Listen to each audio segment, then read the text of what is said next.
The text arrived at 2:47 a.m. on a Thursday in October. Can you meet me?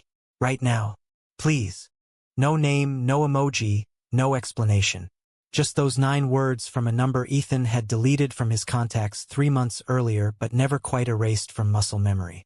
He stared at the screen until it dimmed, then typed back one word. Where? 47th between 5th and 6th. The bench under the scaffolding. I'm already here.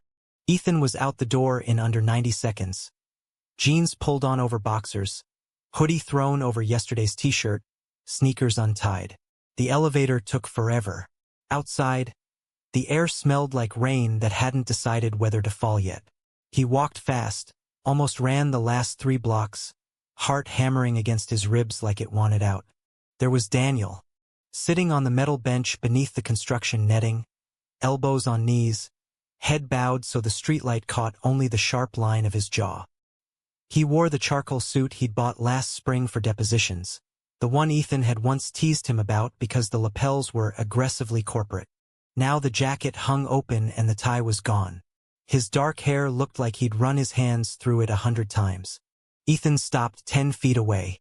You're getting married in 6 hours. Daniel didn't lift his head right away. When he did, his eyes were red-rimmed but dry. I know. Silence stretched between them, thin and dangerous. You asked me to come, Ethan said finally. So I'm here. What do you want? Daniel stood slowly, like moving hurt. He was 6'1". Ethan had always liked how their heights lined up when they kissed standing. Right now it just made the distance feel taller.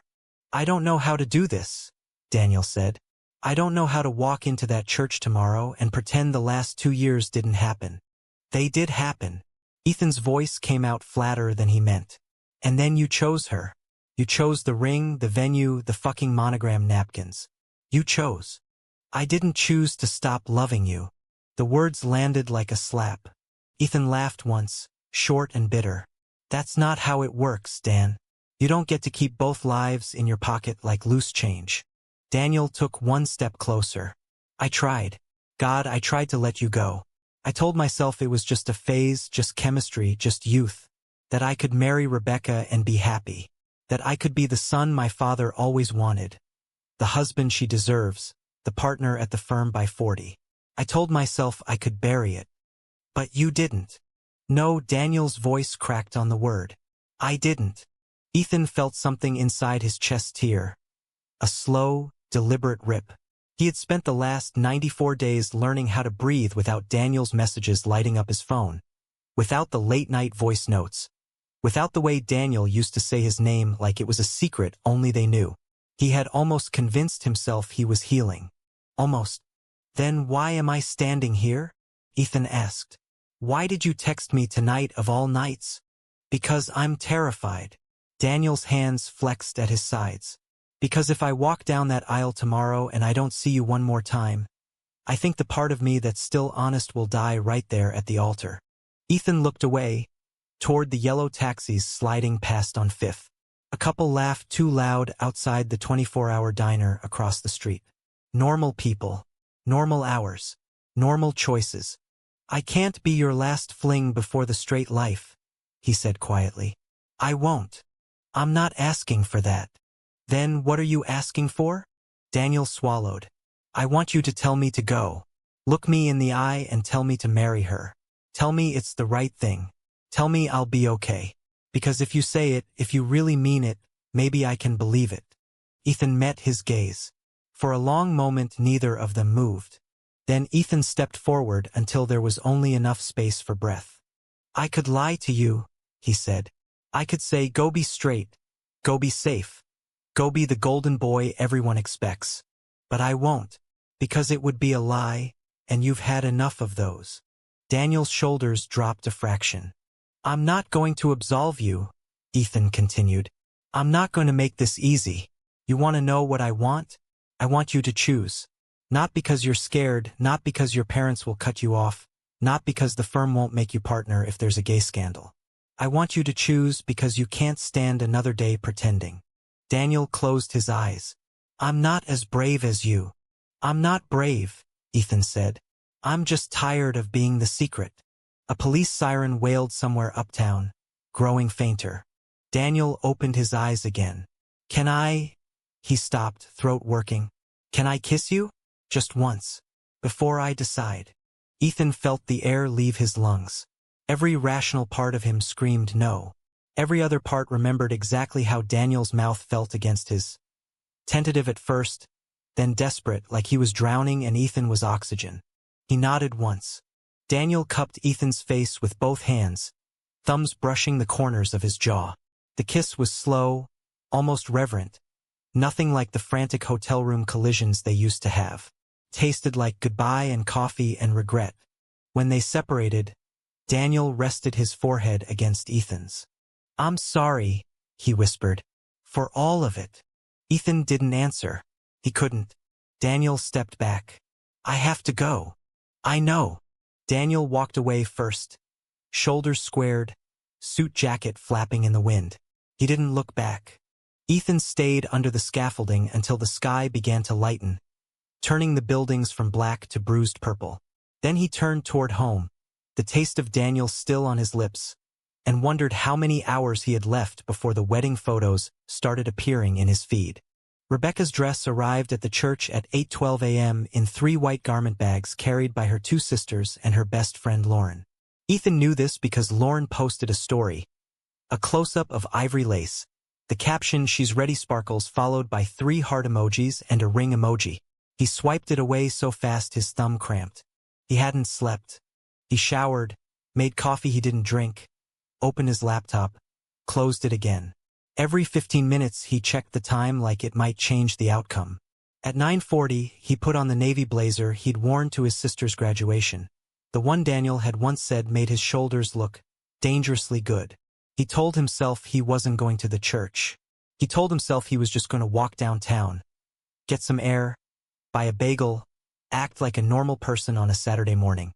He was lying. St. Thomas Church on 5th Avenue was already surrounded by black SUVs and photographers when he arrived at 10:25. The ceremony was scheduled for 11.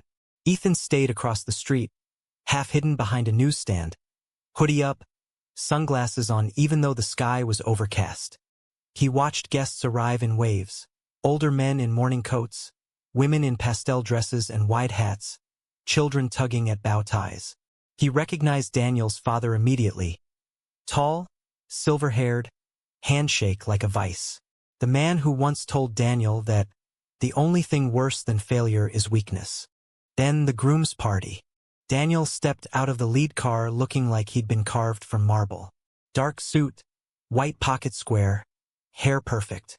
He smiled at the cameras, small, practiced politician's smile. Ethan felt something sour rise in his throat. He should leave. He didn't. Instead, he crossed the street when the crowd thickened, slipping into the back of the church just as the organ began the processional.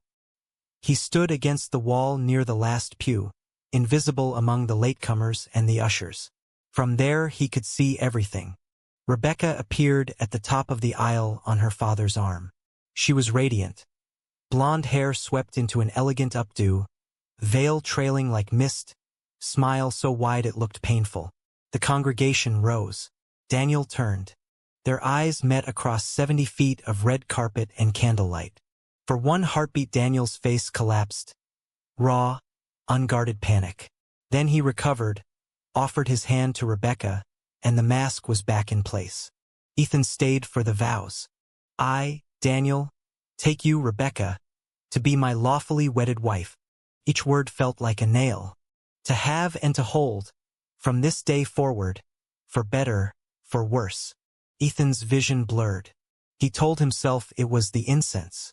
Forsaking all others, as long as we both shall live. The rings slid on. Gold. Simple. Expensive. The officiant smiled. "I now pronounce you husband and wife." The kiss was chaste, polite, photogenic. Ethan turned and walked out before the recessional started. He made it 3 blocks before his legs gave out. He sat on the curb outside a closed deli, head between his knees, breathing through his mouth like he'd just run 10 miles. His phone buzzed. Unknown number. He almost didn't open it. A single photo. Daniel's hand resting on a marble windowsill somewhere in the church rectory. Wedding band catching the light. Below it, 3 words. I'm sorry. Ethan stared at the screen until it went black. Then he blocked the number. Again. That night he drank too much bourbon in his tiny Hell's Kitchen apartment and wrote an email he never sent. Subject: Things I should have said on 47th Street. He listed them in bullet points. You don't get to love me in secret and love her in public. I'm not your crisis of conscience. I deserved better than a 3 a.m. bench. I still love you and I hate that I do. Don't ever text me again. He deleted the draft at 3:41 a.m. The next morning he woke up to a text from his sister. You okay? Saw the wedding pics on Insta. He looked happy. Ethan stared at the message for a long time. Then he typed back. Yeah. He looked happy. He hit send before he could change his mind. 3 months passed like a slow car crash. Ethan changed jobs, left the boutique branding agency for a mid-size firm in Dumbo that paid better and didn't require him to pretend he cared about luxury condos. He started running again, 5 miles every morning along the Hudson, trying to sweat Daniel out of his system. It didn't work, but it made him sleep better. He dated twice. Once with a graphic novelist named Miles who talked too much about his Patreon tiers. Once with a pediatric resident named Alex who canceled their 3rd date because of a 12-hour shift. Both were kind. Both were forgettable. Daniel's life, meanwhile, played out in carefully curated squares. Rebecca posted honeymoon photos from Santorini. Whitewashed walls, turquoise water, Daniel's arm around her waist. Then Thanksgiving in Connecticut. Golden retriever, plaid blankets, matching sweaters. Then Christmas. Matching monogram stockings, Daniel kissing her cheek under mistletoe. Ethan stopped looking. Until April. He was at a gallery opening in Chelsea, work event, free wine, networking he hated when he saw Daniel. Not in person. On the wall. A series of large-format photographs by a rising artist named Claire Voss. One image stopped Ethan cold. A man in profile against a rainy window, city lights bleeding through the glass. The jawline, the slight downward tilt of the mouth, the way his hair curled at the nape, it was unmistakably Daniel. The title card read, The Married Man, 2025. Ethan felt the room tilt. He found Claire near the bar, a tall woman in a black jumpsuit, cigarette unlit between her fingers. Excuse me, he said. The photo, the man by the window. Is he a model? She smiled, sharp. No. He's real. Friend of a friend. Asked to stay anonymous. Did he know you were exhibiting it? Claire tilted her head. He signed the release. Why? You know him? Ethan hesitated. I used to. She studied him for a moment, then nodded like she understood something. He's in the back room if you want to talk to him. He came to see the show tonight. Ethan's pulse roared in his ears. He shouldn't go. He went.